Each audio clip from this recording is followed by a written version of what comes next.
دیکھیے کسی کو گناہوں پر آمادہ کرنے کے لیے شیطان کے پاس 3 ہی راستے ہیں، وہ 3 ہی طریقے استعمال کرتا ہے، چوتھا طریقہ نہیں ہے۔ یا تو شیطان براہ راست آپ پر حملہ کرے گا، یا نفس کے ذریعے آپ پر حملہ کرے گا، یا آپ کی بری صحبت کے ذریعے آپ پر حملہ کرے گا۔ دیکھیے آپ اپنے دوستوں کے ساتھ بازار میں جا رہے ہیں اور اچانک سڑک کے اس پار آپ کی نظر ایک عورت پر پڑتی ہے، آپ اللہ جل وعلا کے خوف سے اپنی نظریں جھکا لیتے ہیں۔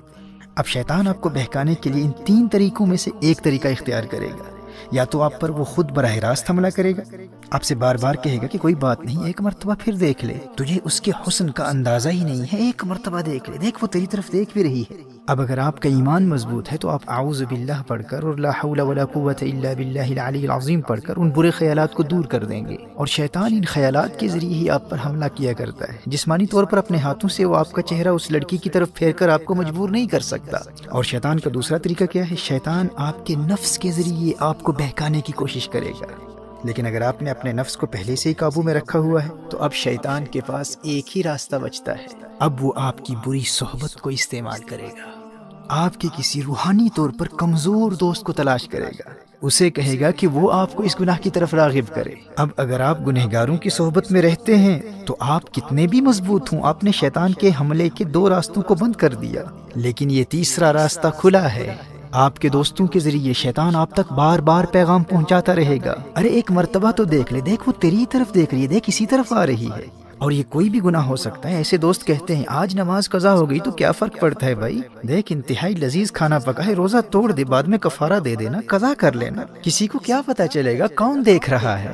اچھا آج سگریٹ پی لے، ڈرگز لے لے، کسی کو دھوکہ دے دے، جھوٹ بول لے، غیبت کر لے۔ والدین کی ہر بات ماننا ضروری نہیں ہوتا، اب تو بڑا ہو گیا ہے، بچہ نہیں ہے۔ مجھے بھی اپنے والدین سے بہت محبت ہے لیکن میں ان کی ہر بات تھوڑی نہ مانتا ہوں۔ اچھا آج چلتے ہیں، آج مووی دیکھ لیتے ہیں۔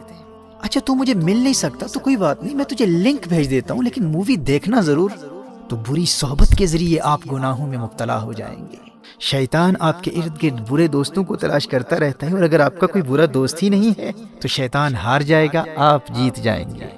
محترم احبہ، آپ کے لیے خوشخبری یہ ہے کہ رمضان المبارک میں اگر حالت ایمان میں آپ صرف اس ایک دشمن سے بچتے رہے نا، بری صحبت سے خود کو بچا لیا، تو اللہ جل وعلا آپ کو گناہوں سے پاک بھی کر دے گا اور جنت بھی عطا کر دے گا۔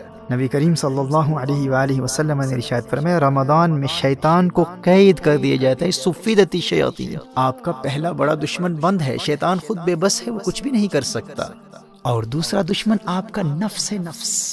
نبی کریم صلی اللہ علیہ وآلہ وسلم نے نفس کو قابو کرنے کا جو طریقہ بتایا ہے وہ بھوک اور پیاس ہے، وہ روزہ ہے۔ دیکھیے ماہ رمضان میں اگر آپ سحری اور افطار کے وقت زیادہ کھانا نہیں کھاتے، بہت زیادہ پیٹ بھر کر کھانا نہیں کھاتے، تو آپ کا نفس بالکل کنٹرول میں رہے گا، دونوں دشمن قید ہیں۔ اب اگر آپ مغفرت چاہتے ہیں، جنت میں جانا چاہتے ہیں، تو ماہ رمضان میں صرف اس ایک دشمن سے اپنے آپ کو بچا لیں۔ گناہوں کی طرف راغب کرنے والے، گناہوں کی دعوت دینے والے ہر دوست سے رابطہ مکمل طور پر منقطع کر دیں۔ برے دوستوں کو بتلا دیں، کیا دیکھتے نہیں کتنے ہنستے کھیلتے نوجوان ماہ رمضان سے قبل ہی موت کا شکار ہو چکے ہیں۔ جانے آئندہ رمضان تک یہ زندگی وفا کرے نہ کرے، میں زندہ بھی ہوں یا نہ ہوں، میں تمہارے لیے سب کچھ کر سکتا ہوں لیکن اپنی آخرت کا سودا نہیں کر سکتا۔ رمضان المبارک میں مجھ سے ملنے کے بارے میں سوچنا بھی نہ۔ محترم احبہ، اگر مغفرت چاہتے ہیں تو کم از کم رمضان المبارک میں ایسے تمام دوستوں سے مکمل دوری اختیار کر لیجئے۔ اگر اپنا نمبر چینج کرنا پڑے تو کر دیں، سم کارڈ پھینکنا پڑے تو پھینک دیں، اور علیاذ باللہ اگر کسی غیر محرم لڑکی کا نمبر آپ کے فون میں ہے تو فوراً بلاک کر دیں۔ سوشل میڈیا پر، ٹویٹر پر، انسٹاگرام پر، فیس بک پر انفرینڈ کر دیں۔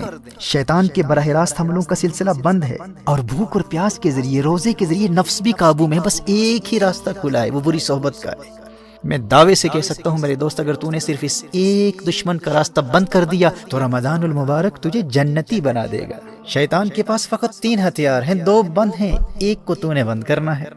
اور یاد رکھنا، دور حاضر میں بری صحبت صرف انسان ہی نہیں ہے، T V, internet, smart phones اور سوشل میڈیا کا غلط استعمال، یہ تمام بیڈ کمپنی ہے۔ اور اگر مجبوری میں اسکول کے کام کے لیے، ہوم ورک کے لیے، کالج اور یونیورسٹی کے اسائنمنٹس کے لیے، یا بزنس کے کسی کام کے لیے انٹرنیٹ کا استعمال کرنا ضروری ہے، تو اپنے پی سی کو، اپنے کمپیوٹر کو یا لیپ ٹاپ کو اپنے لیونگ روم میں استعمال کرنے کے لیے خود کو پابند کر لے کہ اگر تو فون پر بھی انٹرنیٹ کا استعمال کرے گا تو اس کمرے میں کرے گا جہاں تیرے والدین موجود ہیں، تیرے بھائی بہن موجود ہیں، تاکہ ان کی موجودگی تجھے انٹرنیٹ پر مختلف قسم کی برائی پر مشتمل شرمناک مٹیریل یا بری سائٹس پر جانے سے بچائے رکھے۔ اور اگر جہنم کی آگ سے بچنے اور جنت کے حصول کے لیے تو یہ ایک کام بھی نہیں کر سکتا، خود کو بری صحبت سے نہیں بچا سکتا، اور اس خوش فہمی میں ہے کہ مفت ہی میں جنت مل جائے گی، تو اللہ کی رحمت کا مذاق اڑا کر اپنا ایمان برباد کرنے والے اللہ کا کلام سن لے۔ تو کیا سمجھتا ہے کہ اللہ آخرت میں انصاف نہیں کرے گا؟ تو نے جنت کو اتنا سستا سمجھ رکھا ہے؟